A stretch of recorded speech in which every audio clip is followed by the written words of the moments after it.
हे डोसे बघताय कसले कुरकुरीत झालेत माहिती आहे. आणि हे इडली डोसा बॅटरचे नाही आहेत, हे डाळ तांदळाचे नाही आहेत, हे मुगाचे नाहीत, हे ज्वारीचे नाहीत. हे आहेत ओल्या हरभऱ्याचे इन्स्टंट डोसे. इन्स्टंट म्हणजे अर्ध्या ते 1 तासात होणारे, सोडा न घालता केलेले, पण मस्त कुरकुरीत, मस्त प्रोटीनयुक्त पदार्थ आहे. आणि सोबत चटकदार टोमॅटोची डोशाची चटणीसुद्धा केली आहे. शिकायचे तर आधी व्हिडिओला लाईक करायचं बरं का, हो की नाही, आणि त्यानंतर व्हिडिओ शेवटपर्यंत बघायचा. नमस्कार, सरिताच्या स्वयंपाकघरात म्हणजेच आपल्या सरिताज किचनमध्ये आज आपण करणार आहोत भिजवलेल्या हरभऱ्याचा डोसा. आजपर्यंत आपण डोशाचे खूप प्रकार बघितले. मग आपला बेसिक जे डोसा बॅटर करून करतो त्याचा डोसा, इन्स्टंट डोसा, ज्वारीचा डोसा बघितला आहे, टोमॅटोचा डोसा बघितलेला आहे, खूप प्रकार बघितले. आज आपण मस्त प्रोटीनयुक्त ओल्या हरभऱ्याचा डोसा करतोय. करायला एकदम सोपा आहे. तुम्हाला जर प्रोटीनयुक्त नाश्ता हवा असेल आणि जर तुम्ही रात्रीच्या वेळी जर हरभरे भिजू घातले तर अगदी अर्ध्या तासामध्ये करायला घेऊ शकता अशी रेसिपी आहे. म्हणजे आपण याला इन्स्टंट डोसा म्हटलं तरी पण चालेल. तर एकदम सोपी रेसिपी सांगणार आहे जी चवीला उत्तम लागते, त्यामुळे व्हिडिओला लाईक नक्की करा. आणि तुम्हालाही माहिती आहे सरिताज किचन म्हणजे अचूक प्रमाणात परफेक्ट रेसिपी ज्या तुम्ही पहिल्या प्रयत्नात करू शकता. रेसिपीला सुरुवात करूया.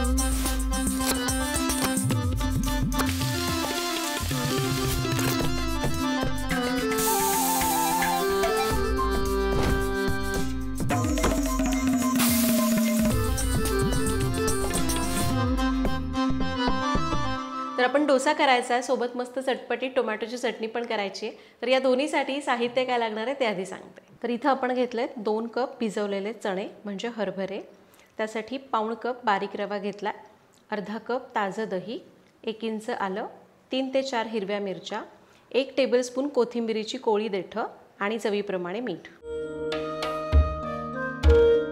टोमॅटोच्या चटणीसाठी इथं मी 3 ते 4 टोमॅटो मोठे कापून घेतले. त्यासाठी लागेल पाव वाटी हरभऱ्याची डाळ, 1 इंच आलं, 1 चमचा मिरची पावडर, चवीप्रमाणे मीठ, थोडीशी साखर जी पूर्णपणे ऐच्छिक आहे, आणि चिरलेली कोथिंबीर. फोडणीसाठी लागेल पाव चमचा मोहरी, पाव चमचा हिंग आणि कढीपत्ता. साहित्य बघितलं. पहिल्यांदा आपण डोशाचं बॅटर करूयात. तर आपण जे चणे घेतलेले आहेत ते मिक्सरच्या भांड्यामध्ये काढू. तर जेवढे मावतील तेवढेच भिजवलेले हरभरे मी इथं काढले. यामध्येच घालूयात आलं, हिरवी मिरची, कोथिंबिरीची कोवळी देठं किंवा तुम्ही कोथिंबीर वापरू शकता, आणि दही घालायचं. आता गरज लागली तर थोडं पाणी घालायचं आणि याला एकदम बारीक वाटून घ्यायचं. बारीक वाटताना जर गरज लागली तरच पाणी घाला, पण खूप पाणी घालू नका, नाहीतर मिश्रण खूप पातळ होईल आणि डोसे नीट घालता येणार नाहीत. तर हे बघा, याला मी बारीक वाटून घेतलं आहे. आपलं जे दही होतं त्याच्या ओलाव्यामध्येच मी याला बारीक वाटलं, पाणी घातलं नाही.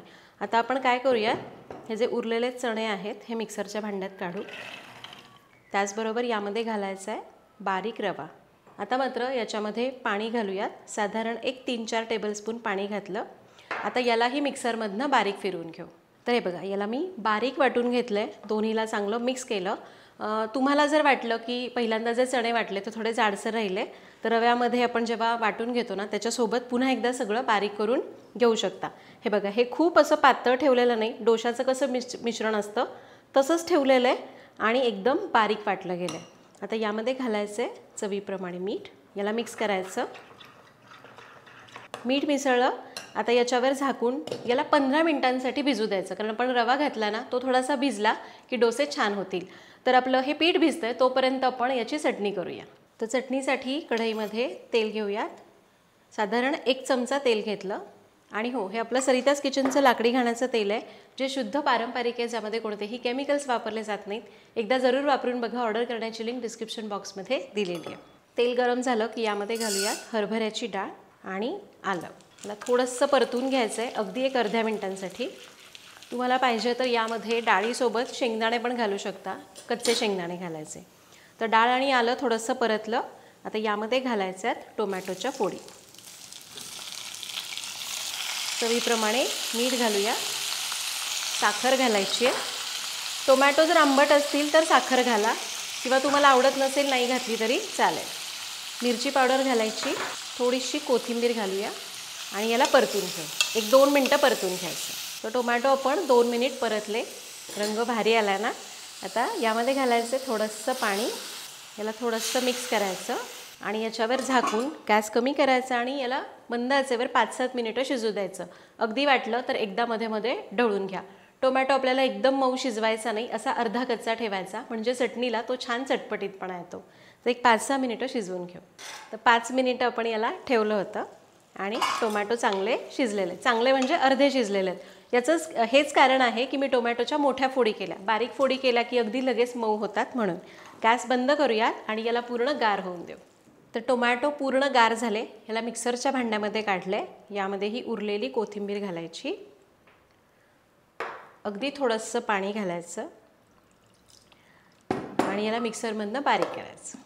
आणि हे घ्या, आपली टोमॅटोची चटणी तयार झाली आहे. फक्त याचा तडका बाकी आहे, जो पूर्णपणे ऐच्छिक आहे बरं का. तुम्हाला आवडत असेल तर करा, नाहीतर अशी खाल्ली तरी मस्त लागते. तर फोडणी करायची. 2 चमचे तेल कढल्यात तापत ठेवले. तेल तापलं, मोहरी घालायची. गॅस मी बंद केला. मोहरी तडतडू द्या. आता घालायचं आहे हिंग आणि कढीपत्ता. थोडंसं परतलं. आता फोडणी चटणीवर ओतायची. चर्र असा आवाज आला पाहिजे, तेव्हा समजायचं चटणी उत्तम जमलेली आहे. आणि हे घ्या, याला छान असं मिक्स करूया. आपली ही डोशासाठी, इडलीसाठी, उत्तप्यासाठी चटणी तयार. तो दुसरीकडे आपलं पीठ पण भिजलं असेल, लगेच डोसे करायला घेऊ. तर आपली चटणी होईपर्यंत पीठ भिजलेलं आहे, चेक करूयात. तर मगाशी पीठ जरासं पातळ होतं, आता बघा थोडंसं घट्ट झालं आहे, कारण रवा आहे ना, तो पाणी शोषून हे थोडंसं घट्ट होतं. आपल्याला एवढं पीठ घट्ट नको आहे, थोडंसं पातळ करायचं आहे. असंही चालेल, पण मग ते डोसे आहेत ना व्यवस्थित पसरता येत नाहीत. त्यामुळे अगदी 1 ते 2 चमचे पाणी मी घालते आहे. याला मिक्स करूयात. मी तुम्हाला सांगेन कन्सिस्टन्सी कशी पाहिजे. हे बघा, आता मात्र आपलं पीठ व्यवस्थित झालेलं आहे. पळीने सोडलं की हे बघा असं पटपट पटपट पडतं आहे. रिबिन कन्सिस्टन्सी नाही आहे, व्यवस्थित पीठ पडलं जातं आहे. आपलं पीठ तयार झालं आहे, डोसे करायला घेऊ. आता इथं मी हा भिडाचा डोसा तवा वापरते आहे. तुम्ही नॉनस्टिक वापरू शकता, तुमचा जो कुठला रोजचा तवा आहे तो वापरू शकता. फक्त भिडाचा तवा असेल तर मी काय करते, याला आधीच तेल लावून व्यवस्थित पुसून घेते आणि मग गॅसवर चढवते. म्हणजे काय, त्या तेलामुळं डोसा अगदी पहिला असला तरीसुद्धा चिकटत नाही. आणि छान तयार झालेला हा भिडाचा तवा आहे. पुन्हा एकदा मी थोडंसं तेल घालते आहे. गॅस मी कमीच ठेवला आहे. याला पुसून घ्यायचं तेलाला आणि आपल्याला तवा व्यवस्थित गरम होऊन द्यायचा आहे. तवा एकदम कडकडीत धूर येईपर्यंत गरम नको किंवा एकदम गार नको. जर तवा खूप गार असेल तर कुठलाही डोसा असेल तो असा पसरला जातो, पण नंतर तो मऊ राहतो. आणि जर खूप कडकडीत गरम असेल तर बॅटर असं त्या उष्णतेमुळं पटकन घट्ट होतं आणि पसरलं जात नाही. त्यामुळं तवा मध्यम गरम पाहिजे. आता आपलं मिश्रणही तयार झालं आहे. तर तवा मध्यम गरम झाला, गॅस कमी करायचा. याच्या मधोमध हे बॅटर सोडायचं आणि डोसा पातळ पसरवून घ्यायचा. तर डोशाचं बॅटर एकदम व्यवस्थित झालं आहे, त्यामुळे डोसा बघा अगदी मस्त पटापट पसरला जातो आहे. डोसा पसरवला. गॅस आता थोडासा वाढूयात आणि अर्धा मिनिटं असंच ठेवून देऊ. अर्ध्या 1 मिनिटांनी बघा डोसा पूर्ण सुकलेला आहे. कडा सुकल्या, कडेने तेल सोडायचं आणि आता डोसा सगळीकडनं एकसारखा शेकायचा आहे. फक्त तो सगळीकडनं शेकावा. आपली शेगडी लहान असते ना बर्नर, त्यामुळं तवा आपल्याला सगळीकडनं शिफ्ट करत करत सगळीकडनं डोसा एकसारखा शेकून घ्यायचा.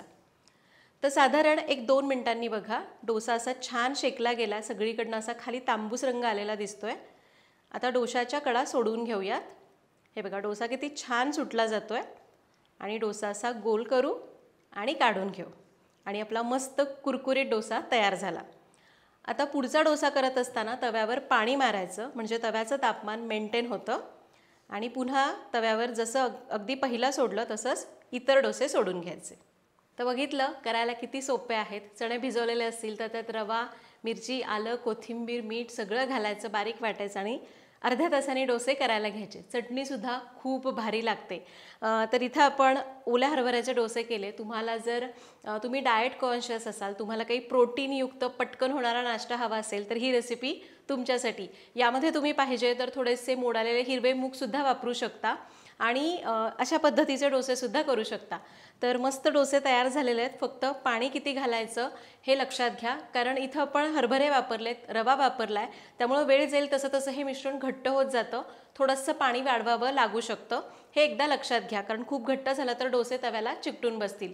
तर तुम्ही सुद्धा ही रेसिपी जरूर करून बघा. काही शंका असतील तर मला कमेंट्समध्ये विचारा.